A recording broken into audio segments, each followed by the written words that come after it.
at this EURUSD trade that I took this morning. I was literally laying in bed, but it made me £346 because it came from a very simple 3-step process.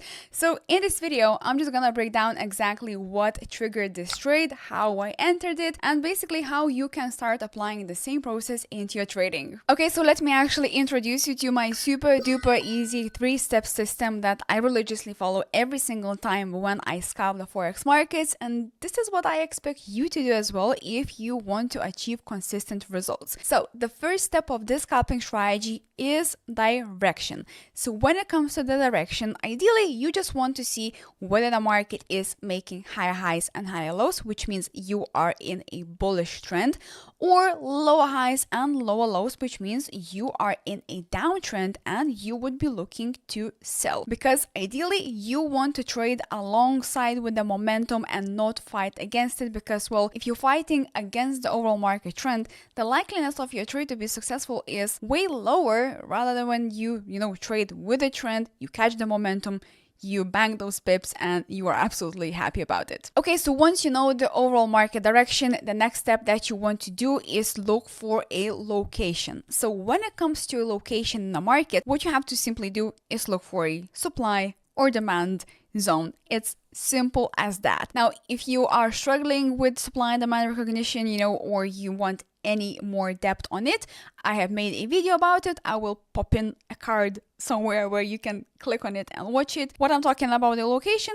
is simple supply or demand zone, because well, when the market is trending, at some point it's gonna have a pullback to where? Supply or demand.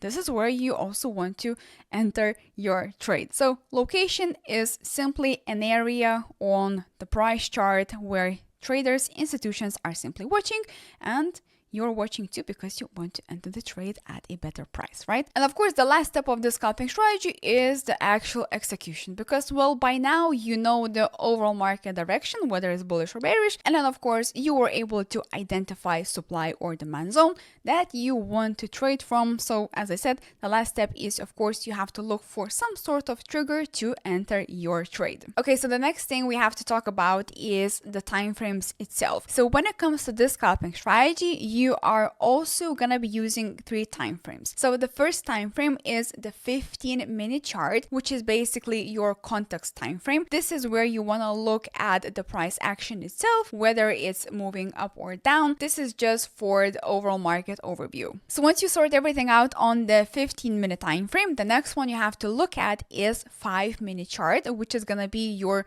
homework, your working chart.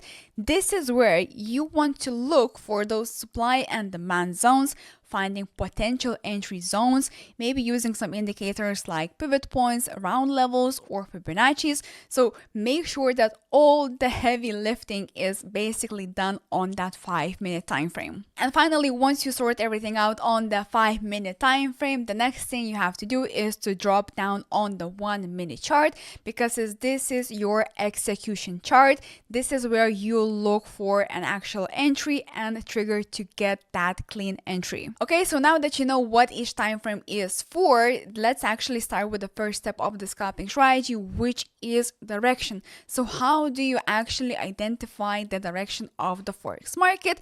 And I like to be very simple and easy, and what we're gonna be using is 20 and 50 exponential moving averages. So as you can see, 20 is the orange line and 50 is the blue one. You can easily find exponential moving averages if you click on the indicator section inside the trading view. So simply type EMA moving average exponential, double click on that to add it on your chart, because well, you need 2 of them. And that's pretty much it. So as you can see on this EURUSD 15-minute time frame, the market is clearly bullish because well, the price is trending above these exponential moving averages. Now once you sort that out, you also have to go down to the 5-minute time frame and ensure that you are seeing the same bullish momentum on that time frame as well. And as you can see, we are still seeing the candlesticks trading above those exponential moving averages, which is ideally what you want to see on your chart. So both of these time frames should indicate the same trading structure. Now, of course, sometimes you will see that the price is, kind of crossing up, going down. So this is where, the price action itself is very messy and you want to ideally skip trading those times. Okay, so another thing that you want to look at is external bias, which comes from looking at DXY, which is US dollar index. This is just a very quick look at additional confirmation. So this is DXY on the 15-minute time frame, and as you can see here, the market structure and the overall trend is actually bearish. And if we go down to the 5-minute time frame, as you can see, it's also bearish. So what exactly does this mean? So we looked at EURUSD before that we want to buy because the overall market trend is up, but DXY is bearish, which means at the moment the US dollar is actually weak, which basically supports the EURUSD idea that it likely should continue trending higher because, well, as you can see, the dollar has been trending lower. It's not that strong. Euro is stronger, so that's what it gives, that additional confirmation for your potential trading setup. Okay, so let's actually circle back to the EURUSD on the 15-minute time frame. So as I said, 15-minute time frame is your context, so you basically want to glance what the market is doing, and as you can see, at the moment is trending above both exponential moving averages of 20 and 50, which means we are looking for buys only. So of course, the next step is to go down to the 5-minute time frame, and on the 5-minute time frame, as I said, you have to do all of your homework, identify supply or demand zones, use any indicators, maybe pivot points, round levels, Fibonacci's, but even here, as you can see, the price is trending towards the upside, which, as I said, we have to have a trend alignment. So now we have to look for a demand. So if you already noticed a demand zone, that's very good. But basically, this is a demand zone because clearly we have a drop. So consolidation right over here, and then a momentum towards the upside. So this base at the bottom is basically our demand zone. And what this basically tells us that since the price pushed so heavily towards the upside, when it comes back to this demand zone, this is where we want to take our trades as well and align ourselves with the overall market direction. This is a zone that institutions and traders are watching as well. So of course, we expect some sort of orders sitting at the zone. It's always some unfinished business as supply and demand zones. So this could be easy our entry, and then of course we would expect some sort of continuation towards the upside, right? So now that you see where the demand zone sits at, I also like to implement Fibonacci tool to basically measure where is the most expensive price, where is the fair value price, and where is the cheap price that I want to trade from. When it comes to Fibonacci drawing, I will just simply use the most recent swing, so all the way from the bottom to the top right over here. And basically the most easiest way to understand the Fibonacci, so it's not gonna be confusing to you, that anything below 618, so this big green box is basically cheap zone. This is the most attractive price for the market makers, movers, big institutions, and all the traders that they are basically interested in. Now, in the middle, so from 0382 to 0618 is the fair value price. Fair value price.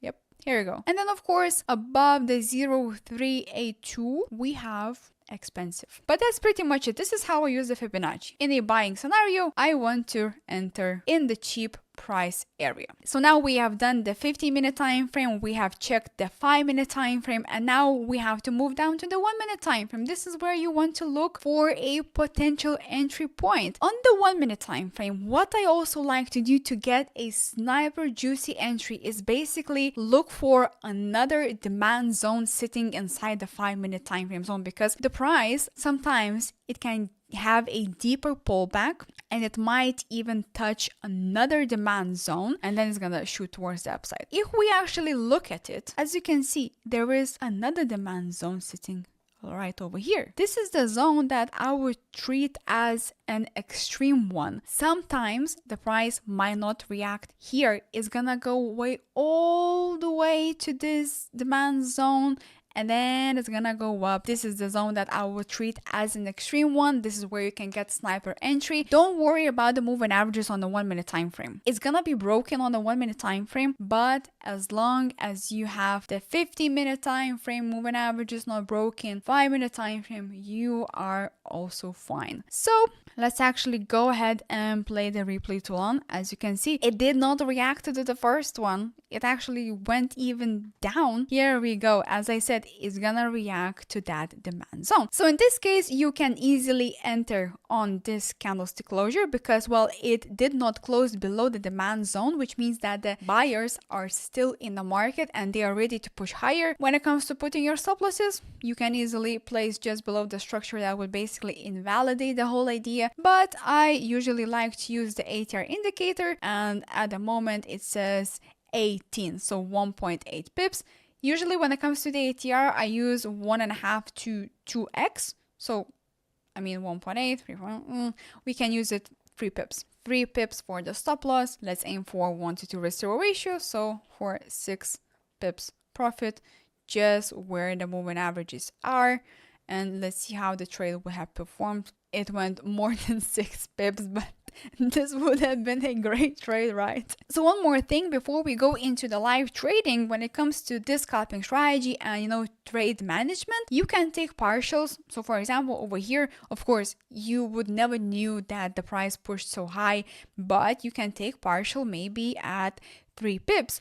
Or when you are trading from a demand zone like we did over here, you can identify a supply level where the price is likely to react, and this is where you should take your money home, because of course it's better be safe than sorry, because you never know when the market is gonna turn around. So I just take my money home all the time, and you should do that too. Okay, so now let me show you a live trade that I took this morning on EURUSD, following the exact same approach I taught you in the beginning of my video. So this is the exact same trade you're seeing right now on TradingView, which is on replay. But because I was laying in my bed, I only got a screen recording of how the trade moved in real markets. So what we're gonna do here is simply and quickly go through it. We will see what was the actual reasoning, why I took this trade, how you could potentially nearly double down on it, but I was still happy with my entry. So let's actually go through it and see what was basically happening with the EURUSD. So the first thing that really stood out on this EURUSD trade, that the 15-minute time frame and 5-minute time frame was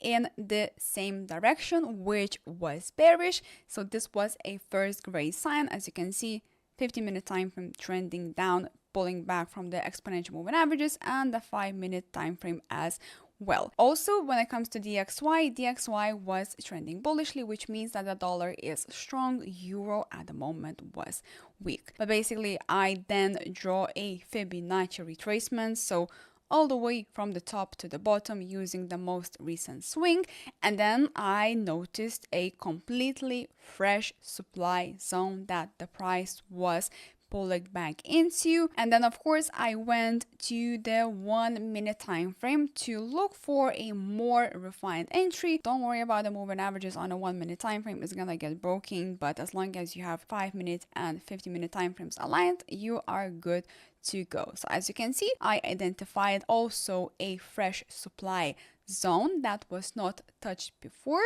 and this is where I was aiming to enter our trade. And as you can see, I also was trying very hard to mark the round level of 1.16000, which also add a further confluence to this setup because, well, the price previously got broken towards the downside. That was pretty much the whole confluence, the whole price action for this trade. For the take profit, let me quickly stop the video. I was basically aiming for the demand zone at the bottom. So I was like, okay, it should, do some sort of reaction, so you want to take your money. I also marked the extreme zone, and in one of my previous videos I talked about the extreme zone. So you could enter where I initially entered, but then of course if you want to get the most sniper entry, you could enter on the extreme zone the one supply at the top that was also not touched. This is where you could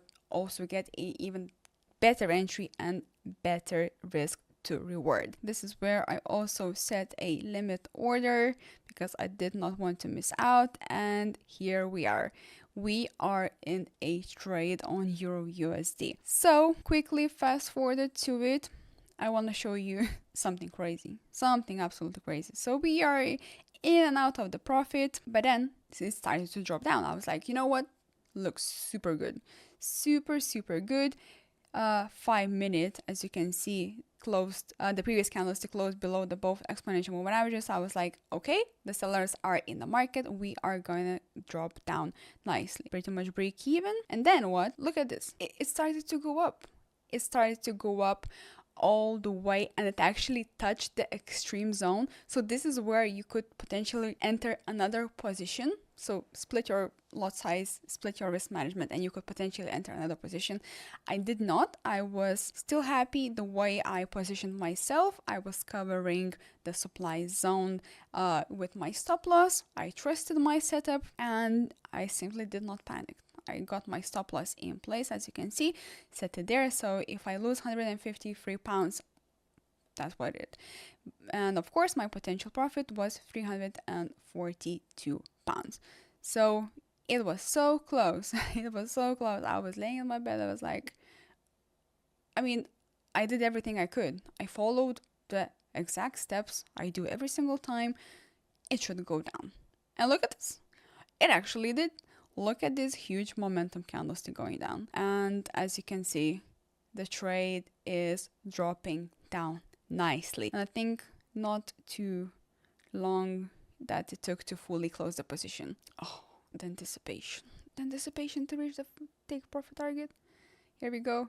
It touched, and as you can see, it closed at 1.15927. So yeah, this was the trade that I took this morning. I was really happy about it because you can probably relate. It's a very good start of the day when you are able to identify the setup using the very simple system that I honestly religiously follow every single time I scalp the markets. I trade the markets for a long time, and this proving to work extremely well. So I was just like, you know what, it seems good. I'm taking this trade. I'm not hesitating it. I know my rules. I know how much I'm risking. I know where my stop loss and take profit goes.